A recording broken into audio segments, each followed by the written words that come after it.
No way. We didn't, I got my DoorDash driver. Yeah. I wonder if it's the same name as the Uber driver that I had yesterday morning. I Maybe. didn't work with him. Luis, Carrie didn't. that would actually be. Yeah. Hi, BJ, good to see you again. No, he didn't. I was already on it The when you instant message. Dealership. It's like, So it's Car kind of dealership to civil. here.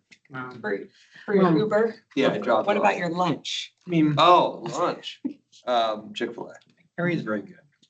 Mm-hmm. I Sure, just it comes with baggage. Yes, he does. Oh, Good for yeah. lunch. And I had to, stop myself a little bit because I did not eat at the car dealership though. we do have this like huge finder's fee. All right, I think I'm gonna get started. Forgive me, I was sick last week, so I'm fine. Been on antibiotics for a week now, but I'm fine. I swear, I'm fine. But just my voice might be a little itchy scratchy. So we're gonna talk about multi-generational communication. As many of you know, I speak on this a lot. It's really important. Since this is an internal meeting, any of these slides you want, I have handouts that go with this stuff. So just let me know, because some of this material I will go through quite quickly and you might want to simmer on it or read it later.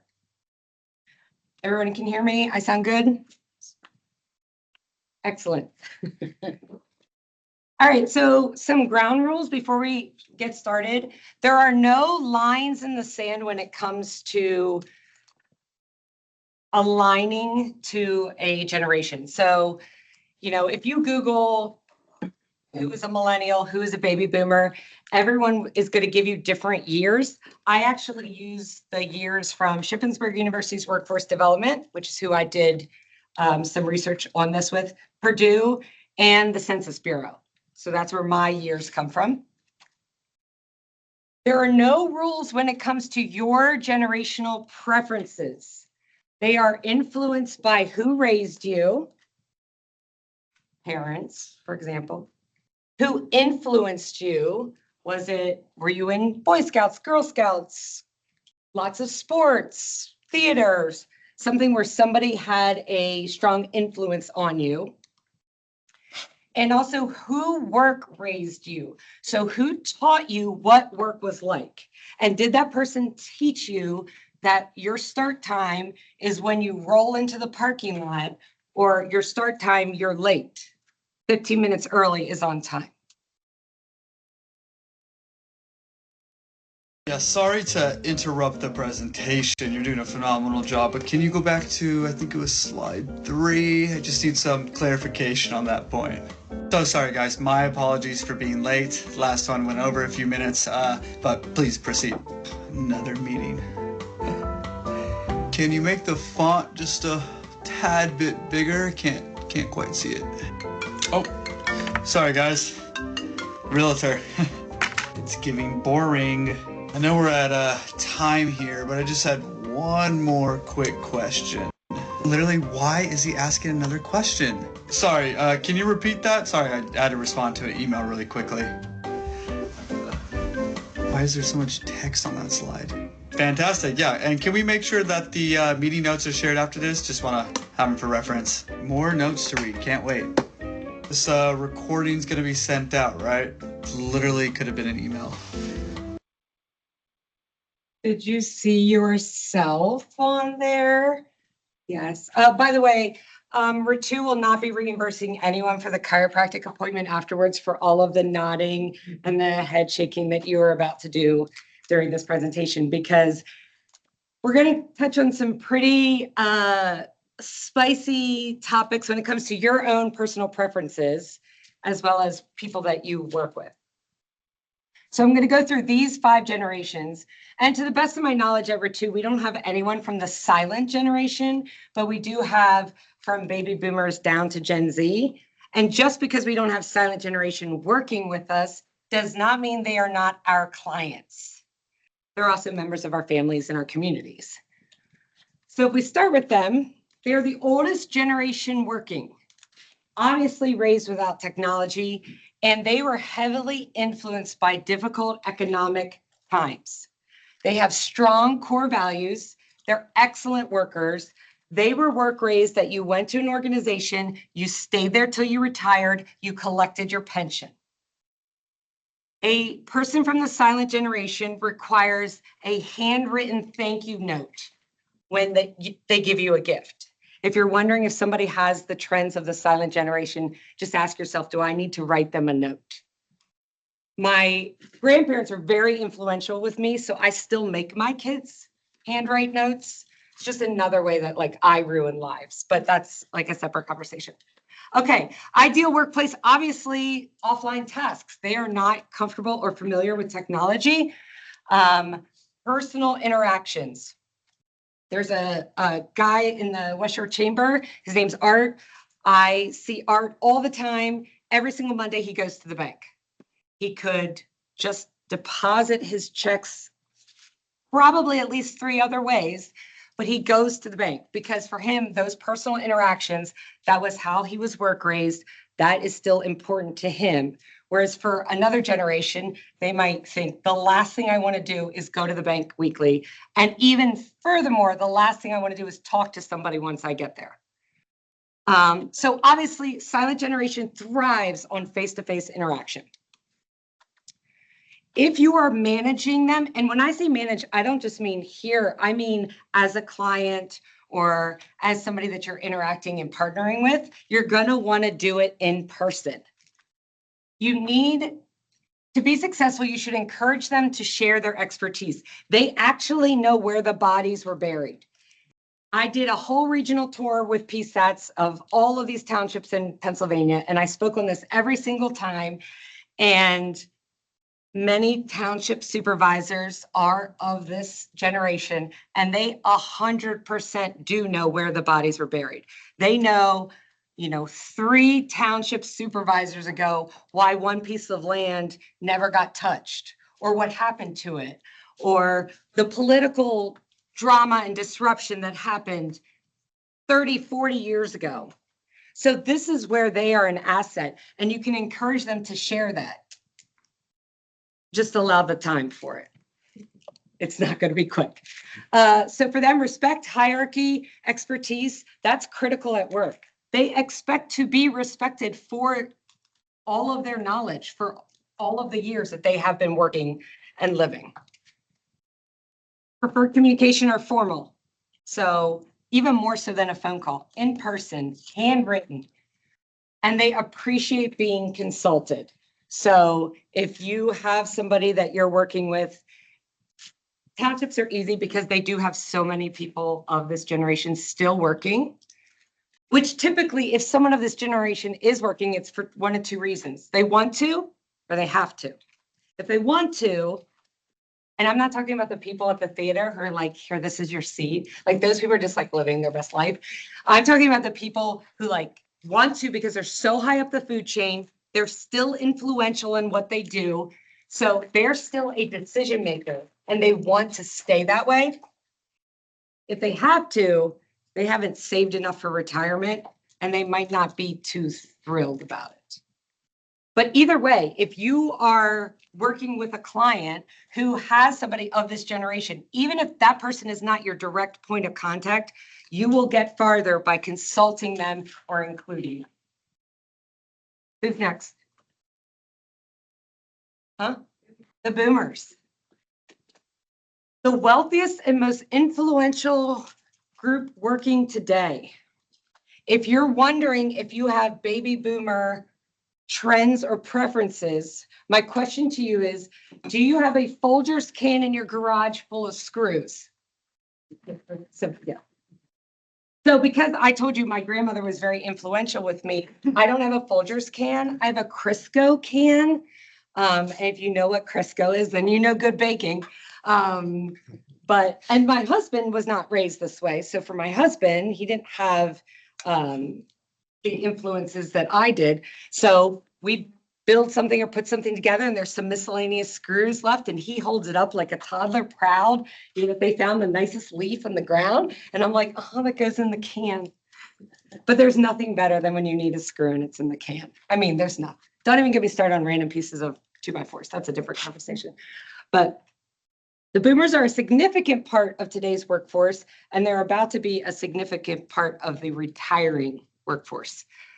They have lived through many violent events. So obviously 9/11, Gulf War, but also Vietnam, civil rights.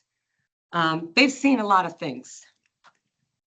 Ideal workplace. Well, job security is a top priority for them because they want to retire. They do not want to be looking for a job right now. They thrive on formal and structured work settings because they were work raised by the silent generation. They were work raised to believe you go to work, you stay at that job, you collect your pension. They're comfortable with group meetings and being flexible. Some took to COVID and that required flexibility a little bit better than others. But this is where the generationally we start to change into having a more flexible mindset. They value being recognized for their knowledge and skills. Obviously, they are ready to land the plane and retire. They're happy to share that knowledge. They are great candidates for mentoring, and I will come back to this later. Baby boomers are outstanding mentors and coaches to younger staff. Preferred communication, face-to-face. That's how they were work raised. They are fine with the phone and emails. They're gonna call you like out of nowhere, which we're gonna talk about, not everyone's favorite, but they want formality, directness. They want background information. They want context because similar to silent generation, they too know where some bodies have been buried along the way. They've been doing their career for a long time. They're established. So if a younger generation or a more junior employee just comes and says something, they're the group that's going to say, whoa. Like, let's take 3 steps back. Tell me, where did this come from? Give me some context. All appropriate, but whereas a younger generation might just knee-jerk reaction, let's do it, they're going to slow down the tracks because they've learned a lot through years of mistakes and trial and error. All right, who's next? Gen, the coolest one. Gen X always, anytime I do this, Gen Xers are always like the best generation. Gen X, self-reliant, resourceful, industrious. This is the latchkey kid generation. This generation came home. No one was there. They figured out what they were going to have for a snack. They watched the after-school special, and they waited for a parent to come home. On the weekends, they were kicked out of the house, somehow didn't die in a quarry, came back, figured out whose hose they were going to drink out of, how they were going to eat lunch. Bikes were everywhere, just feral, didn't die. Most of them. And that impacts their work. They've also were shaped by the rise of personal computers. Gen X is the last generation of people who didn't know something.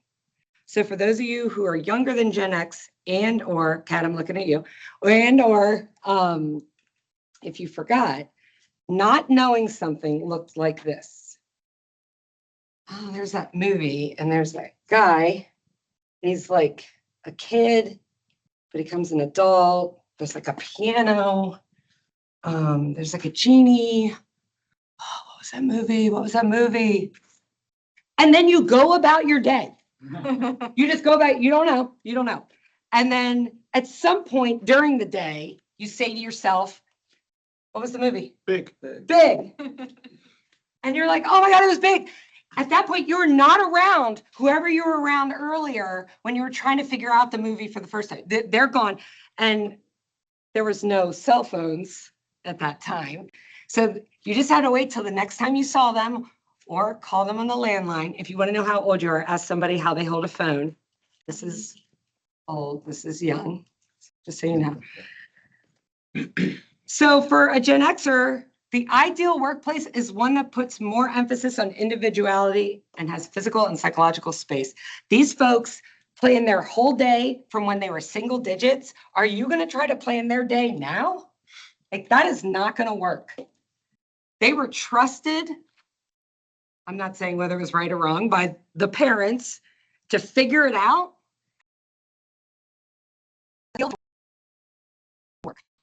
The flexibility to manage their workload. And they invented the phrase work-life balance, although they don't all prescribe to it. That is, Gen X is where the phrase was invented. So if you're managing a Gen Xer, you want to give them autonomy to complete their work. They are resourceful assets, well established in their career, too young to retire, too old to not know better, trying to figure out, you know, are we going to the next step or two? Are we staying here? That's where they are. They shun micromanagement because they have been managing themselves for pretty much their entire lives. Oh, yes. We shun micromanagement. Preferred communication is flexible and informal. Emails are preferred over phone calls and meetings. Now, sometimes for emails, it's the whole, you know, it's the whole, like, I need my receipts.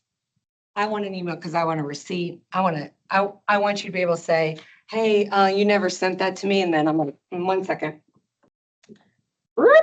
Her email on. But Gen Xers like emails because they can look at it on their time. If you call them, it's on your time.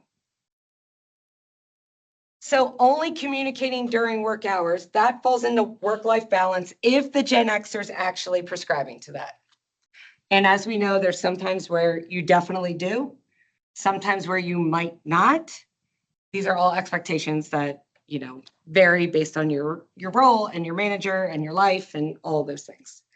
So that is our Gen Xers. Who's next?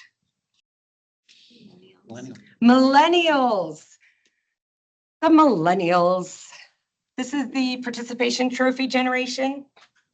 It's not their fault. It's not their fault. They did not give themselves their own participation trophies. It is not their fault.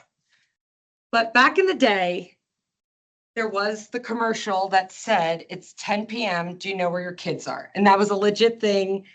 It's like a meme now, but it like literally happened because all of these parents didn't encourage you to go outside. They actually kicked you out of your home and said, go play.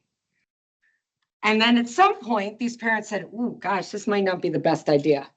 So what should we do? We're going to put them in every activity. Everyone. They're going to play soccer. More tournaments, please. Baseball, they're Girl Scouts, Boy Scouts. They're going to do all of the things. And as a result of doing all of the things, they received something at the end. So they got a ribbon or a trophy. They started working during the Great Recession. So when millennials started working, there was some turmoil in finding a job, which makes them a little gun shy when it comes to work. It's how they started. They grew up with the internet, so this is the first generation that's always known something. They don't remember a time without Google.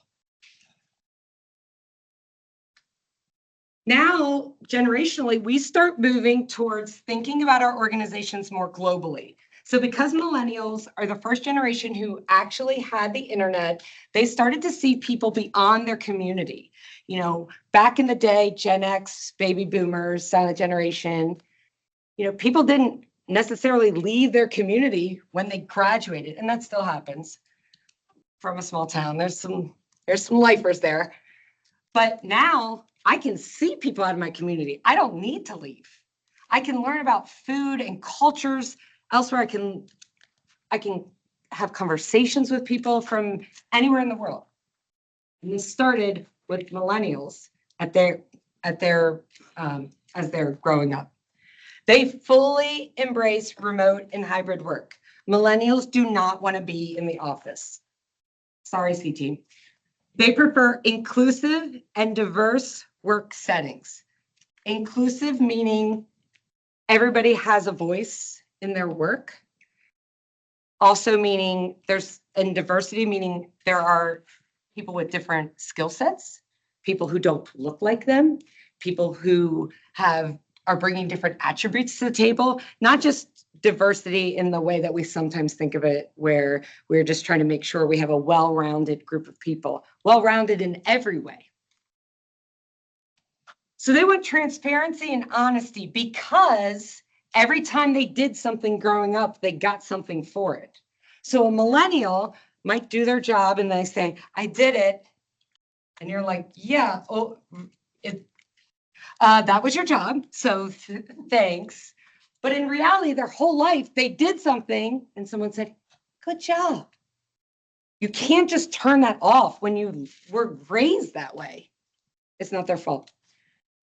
So millennials now are starting with work changing, that they don't want you to focus on the number of hours worked, but the quality of their work. So I'm going to give you a hypothetical. If you give me 8 hours worth of work, for the sake of this conversation, let's put aside utilization and billing. That might be hard for some of you, but just for the sake of this conversation. No, we can't? BJ? What is there? What else exists? Okay, so if you gave me 8 hours worth of work and I finished it in 6, can I leave? If you gave me 8 hours billable work and I finished it in 6, can I bill 8? Should I make it last 8? Should I be inefficient to just make the numbers work, or should I be efficient because I'm capable? There is no answer that we are going to share here today. That's Saying you want my answer? no, I know. But I know that my mechanic bills like an hour for an oil change. And if he finishes it in 45 minutes, he still bills me the hour. And that's how they get overtime. So there's that argument that's completely valid. There should not be a detriment if somebody is efficient and gets their work done. On the other hand, there's an ethical side of that. Well, they only took 6 hours to bill. And if this is T&E, as opposed to lump sum, like my bread and butter. Yeah, I got it. That's the answer. Yeah, that's the answer, Brett. Lump sum. So I have a friend of mine who's a millennial, and she wanted more work flexibility. And she, similar to some of our engineers, she's not an engineer, but the type of work she does, she is an in-demand type of person. She has a role that's hard to fill.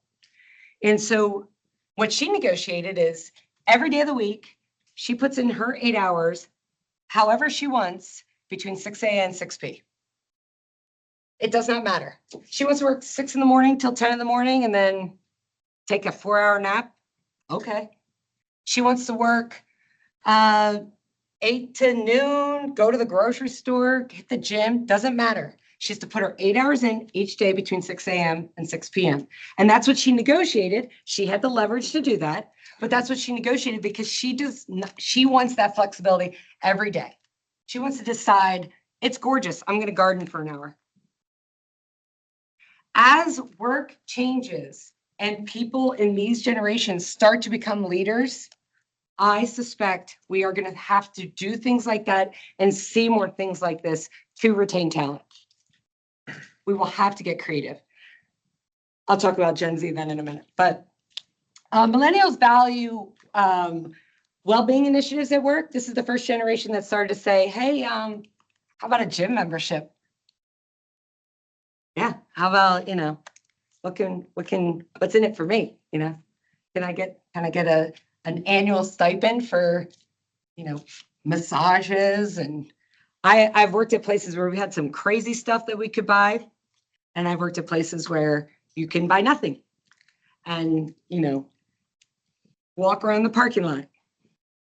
So those kinds of initiatives, as leadership gets older from these generations on, those things are going to have to change because the expectations are going to change. Preferred communication, text, IMs, chatting, emailing. What's not on there? Phone calls. Do not call a millennial. And if you do have to call them, what better what should you do first? Oh my gosh, you have to message them. You have to prepare them. Now you might be thinking, I texted them and they're responding right away. I'm just going to call them, but they're not answering. And then you're like, but we were just texting. Mhm. Yeah, you were. Yeah, that's how it's Should gonna we leave a voicemail then? No, be. no. I mean, You're not ever gonna listen to those. you can leave a voicemail if you'd like. If their voicemail box isn't full, yeah. Yeah. That shouldn't exist. Or even if, maybe it's not even set up. Yeah. So they don't want in-person meetings or conversations. They don't want to be on camera when they're on Teams calls. They just want to float in the background. They want to do their work, and then they want you to acknowledge them for the work because that's how they were raised. And again, these are trends. You might align with some from one generation, some from another. You might say, this is me, my generation. And I'm absolutely not like that. That's okay. That's okay. Last up, we have Gen Z, TikTok generation. I prefer to say they need their information curated, 30 seconds or less. 30 seconds is actually a really long time to watch something if you're not interested in it. They are digital natives. They were born with a phone in their hand, and they are focused on people and personalities, not race or ethnicity. They literally have been seeing every single human on the planet since forever, or what the algorithm shows them. They value work security 2 years at a time. They have learned, and as have the millennials, that often the best way to get a raise, get a promotion is to leave, and they absolutely will do that. You have to be creative if you want to keep a Gen Zer at your organization. Their ideal workplace is flexible with completing tasks and hours. So similar to what I was saying with the 6A to 6P, but a Gen Z person is not living to work. They're working to live. So, you know, through the age of 26, they're still on the parents' insurance. So they don't even need benefits, maybe.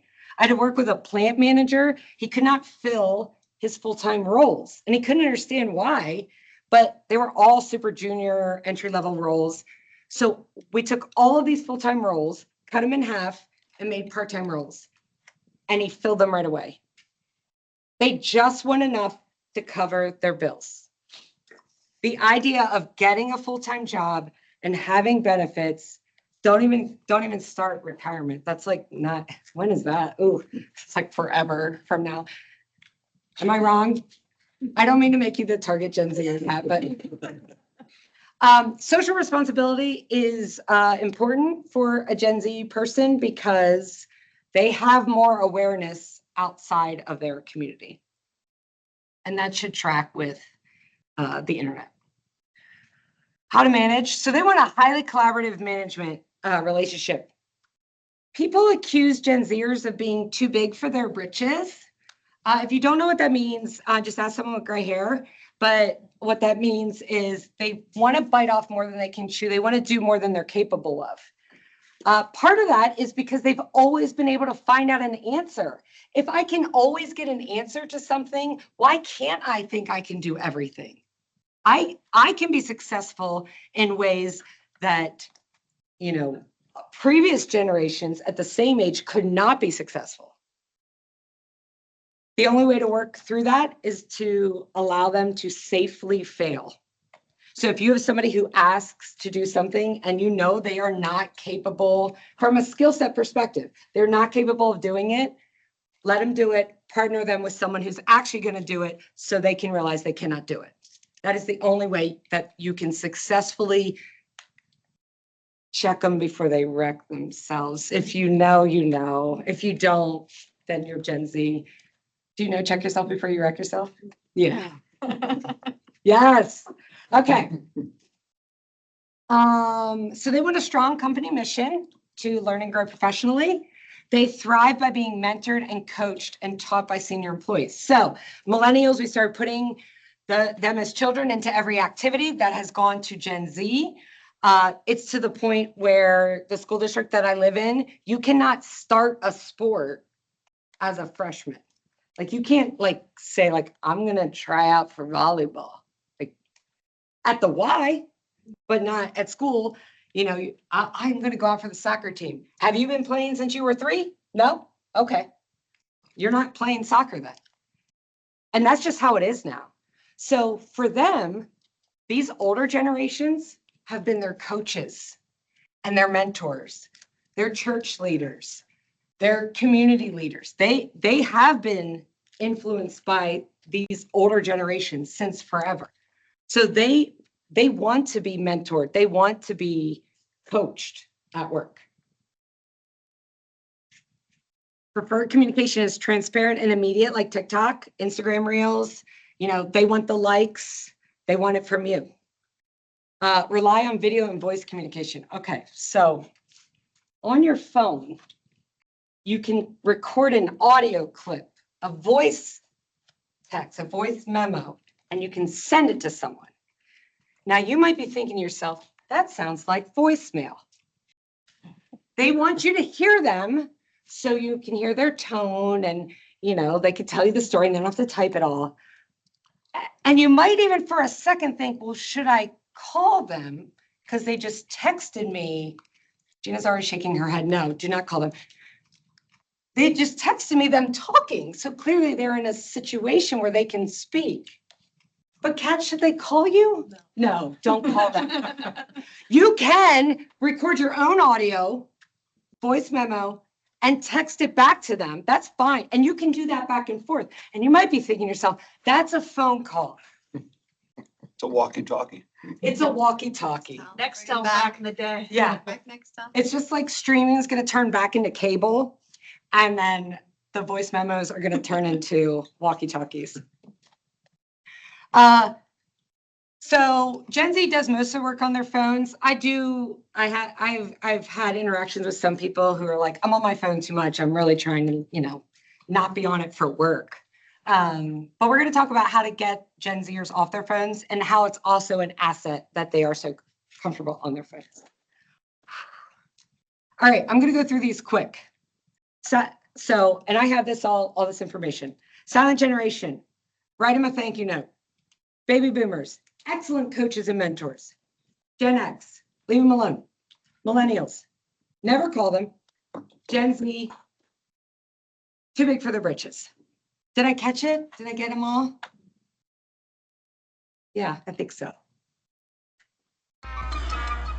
Thumbs up emoji. Are they agreeing with me or are they being sarcastic?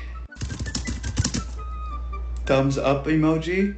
It seems a bit too simple. Are you really on board with this? Thumbs up? That's it? Is he mad at me? Did I do something wrong? That sounds good with me. Thumbs up. Thumbs up. Thumbs up. I wish these kids could just use words. Use some words. Cruz, I need a little more context there, buddy. What did I do wrong?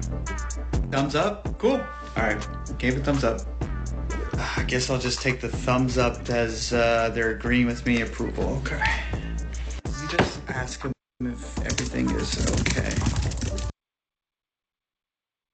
So every time I do this, there's someone who doesn't realize that a thumbs up emoji to people means you're mad at them. And so I'm guessing, I can already see by the faces in this room that is news to some people. So a couple things about emojis. Yeah, I see those eyebrows. Yeah, I know. I'm sorry I had to be the one to tell you. So, okay. Emojis have different meanings generationally. Also, as we age, our eyesight diminishes and emojis are small, so we can inadvertently choose a emoji that we think is one thing, but is another. I gave this presentation in New Jersey and a woman said, she kept sending the emoji of a woman holding a hoagie, like a submarine sandwich. It was a baby. And her team was like, what are we eating for lunch? Speaking of food, some food emojis have some not suitable for work references. I won't go in those. Google on your personal computer, not your work computer, if you're curious. So you could inadvertently be sending an emoji that is actually inappropriate, and you have genuine, positive, legit, work appropriate feelings about. But the thumbs up one can be seen as dismissive to some people. So my advice here is, if you like sending the thumbs up emoji, just let your team know, hey, if I give you a thumbs up, business as usual, keep moving forward. Because believe it or not, when people make assumptions, their head, does it ever go to a positive place when you make an assumption? Almost never. Usually you go down that dark road. So you type something like this. I'll have that to you tomorrow morning with a smiley face. That could be me just saying like, I got you. I'll send that to you tomorrow morning. We're good. You could be thinking, I wanted that today. We're not good. Not sure why you're happy about it. Or you could be thinking, you sent that to a client. We're not going to send emojis to a client. And you might be thinking, shouldn't people know this? Have you told them? We have to take some responsibility for work raising people and communicating this. Assumptions, you know the rule with assuming. Bad news bears. Oh, you might not know the rule of assuming. You do? Don't ever send this, ever. If you send this sentence as is, somebody's already packing their desk. They're like, well, I'm fired. You might think, I just want to tell them that there's an accident on the way home, that I know that they're like, give them some context. That sentence to the wrong generation means I'm fired. This sentence, well, what does TBH mean? To be honest. To be honest. When you use abbreviations, especially slang that's like newer, for some folks, they might feel left out of the conversation. They might not even feel comfortable to ask what TBH means. Also, the lack of apostrophe for some older generations is like triggering. And look, this might be me pinging you about something, saying, to be honest, that should have been done last week. I think we can all agree that's not something we would send a client. That's not something we would want posted externally. Those are conversations that might need to be had with your team. Okay. Caps means Yelling. or Urgency. you're in AutoCAD. So you have to, so if you receive that, ask yourself, do they do CAD work? No, then they're on fire. So don't send caps unless it's one of those two reasons. All right, so this is a little story. And actually, Andy Bennett told the story years ago, and I've been using this, and he had no idea till today. So Andy told this story once at a Consulting 101 training, and he was trying to get across the point that it's more important to be safe than it is efficient. And as I recall the story, and I might have tweaked it a little bit over the years, but there were these junior guys, and they were going to inspect two sides of a road. And they had to look at the one side, and then they were going to go over and look at the other side. And I did a reenactment here. There they go. Okay, and so that's what they were going to do. And so obviously they would just cross safely, except for the road was the turnpike. And they did cross it on foot. Because to them, it was so inefficient to go all the way down and turn around and then go all the way down and go back. And that's assuming they took, do they take tickets out or do they just turn around? But when Andy told the story, why I remembered this is he said it was like the game Frogger. And the look on the junior employees' faces was, what's Frogger? Now, Seinfeld has a Frogger episode, and on some of the newly released Nintendos, there's Frogger. So some people know Frogger. Do you know Frogger? Oh, phew. Okay. Cat's my token, Gen Zer in here. So I owe you one. But we tend to use references based on our generations. I used to work with somebody who always said they were I'm going to give him an offer he can't refuse. And some people were like, they're psychotic, like something is wrong. And then other people knew they were referencing The Godfather, which everyone on the call, if you haven't seen The Godfather, have you seen The Godfather? Okay, sorry, I keep picking on you. That's your homework for over the holidays. You must see The Godfather. Not three, Huh? not the third Not one. the third. Actually, the book is outstanding. Yeah. Outstanding. Okay, so when you're trying to give messages to your team, especially if it's multiple generations, think of your references. I used to watch Top Chef, and at the end they say you pack your knives and go. And I used to always say that with my husband. All right, let's pack our knives and go. Until somebody said knives, and I was like, I'm gonna stop that because I didn't actually bring a knife here. And in my brain, I'm just gonna pack my knives and go. And in their brain, I brought knives. All right, so best practices. Frequent communication and generational or preference awareness. Chances are, at some point during this chat, you've thought about things some of your team members do, and I'm sure you've thought about things you do. You need a learning environment where somebody feels safe to say, what does TBH mean? Somebody else feels safe to ask somebody who's using technology with confidence to show them, and or say to a Gen Zer who's using their phone to do stuff, can you show me that? Or can I show you how we used to do this on paper? Can I explain why maybe for this part, like let's get it down on paper first and then use the technology, where everyone feels safe to do that. You have to be a role model. You do not have to be a people manager to be a role model. Being a role model means sometimes you ask questions you know the answer to, or you say in a meeting, TBH, to be honest, or you thumbs up that. Does that just mean we're good to go? And you're modeling what the leader should be doing, but maybe isn't yet comfortable doing. You want a salad bowl, not a melting pot. I really wish everybody just thought and did everything like I wanted them to do. My husband said it's like not allowed or something. But honestly, if we have a salad bowl, if we have a bunch of people with different skill sets, it does make the team better. There are times it's going to make the work slower, but you'll learn more. And then at some point that slower won't be so slow. Respond to communications using the same channel it was received. So people reach out to you using their preferred method of communication. But if a client would text you and say, consider the contract signed, cool, that's not how that works. So, but what I can do is I can text them back and say, fantastic, I'm gonna send you the DocuSign. I'm gonna move them to the way the communication needs to be, but I'm gonna first respond in the way they prefer. Emails are getting a little spicy. People are starting to feel a little tense. You email back, hey, I'm going to swing by your office after 3 today. Are you around? Hey, I'd like to call you today at 2. Because you know the way those emails are going, there's tone, it's feeling a little sharp. You want to move it to a call or in person. Don't just move it. Respond the way they started and then move it.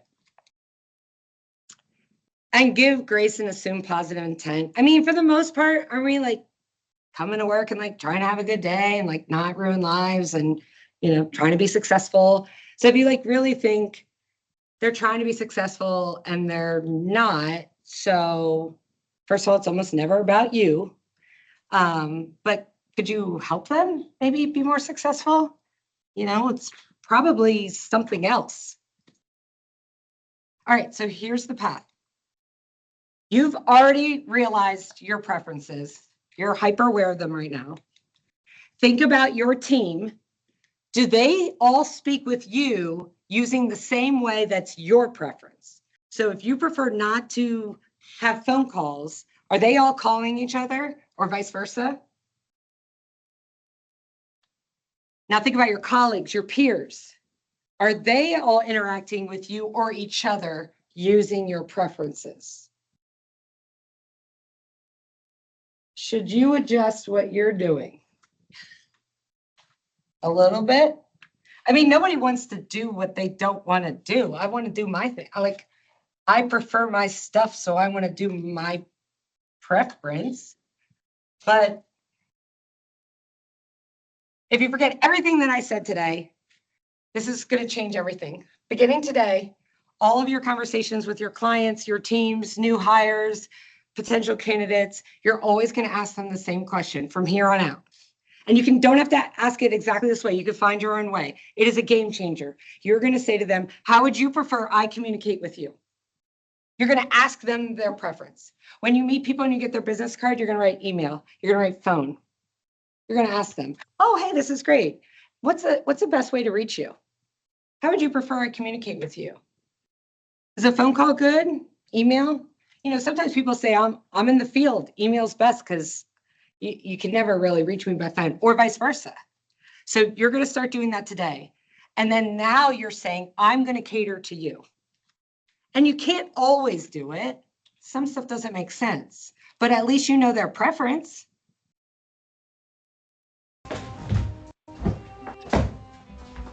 Emails, they just never stop coming in, do they? Cheers, Cruise. Exclamation mark? No exclamation mark.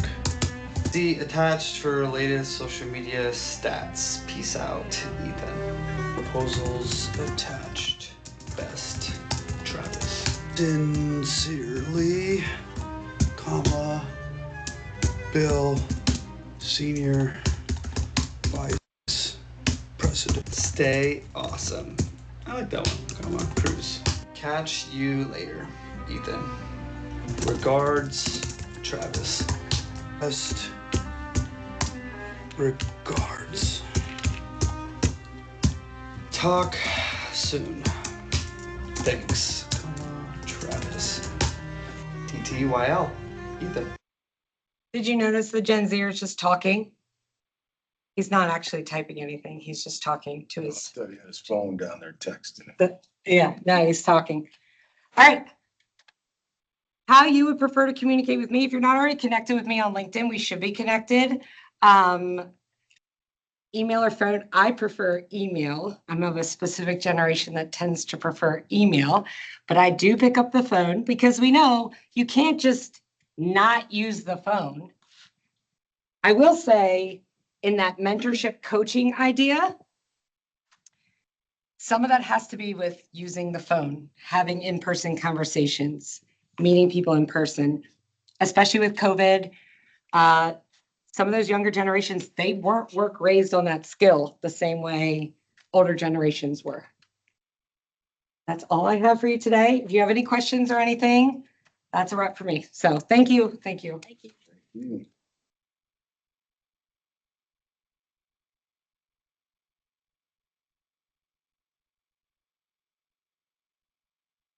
Thumbs up. Gotcha, huh? You got applause coming up. Oh, If I would have been on Teams, I would have given the thumbs up a There- couple times. I get so many thumbs up emojis now. For people, I had to let it go. Just, yeah, thumbs up, thumbs up. When did it become negative? I don't know when exactly it became negative, but To me, we like, look, I don't know what. thumbs up. I gave you two. I don't know, maybe it's just because my sister, like my wife and I are, you know, she's a little older than I am even that. But like, if she says something, or if I say her something, like, hey, I'm going to the store, she'll give me a thumbs up. Yeah. I mean, she approves. Or- Yeah, you're good to go. Good to go. Yeah, we're on the same page. Yeah. So, I don't know. You can unmute. Wrestling match. It feels that, it feels dismissive to some, like there should have been more. I see it as dismissive. Yeah. You think it feels dismissive? Yeah. Oh, good. That's all. So very bad. Yeah, like you do that. Yeah, Yeah, that. exactly, Gina. Hey, I didn't know that. It's like sarcastic, like. Yes, yeah, Sure. yeah, right back at you. Yes. Have at it. See how it ends. It's like the work, yeah, it's like the work middle finger. Yeah, yeah. Got Would it. you prefer that? Well, that's an Identify. emoji. Would you prefer that? I'm not sure if that's in Teams. Yeah, that's, I'm sure it's an I think add-on. that'd be more direct. You want us to? that is more direct. Yes, that From is like more those- I don't direct. need an emoji, I can just get a gift, that does the same thing. I don't know. The Thanks, Christie. Thank you. Thank you. Thank you. Yeah, I mean, I think the kids help you kind of go into the younger part too. Yeah. Like that. to be honest. okay? I had to look that up. There's sometimes the kids throw some stuff at me. I was like, what was that supposed to do?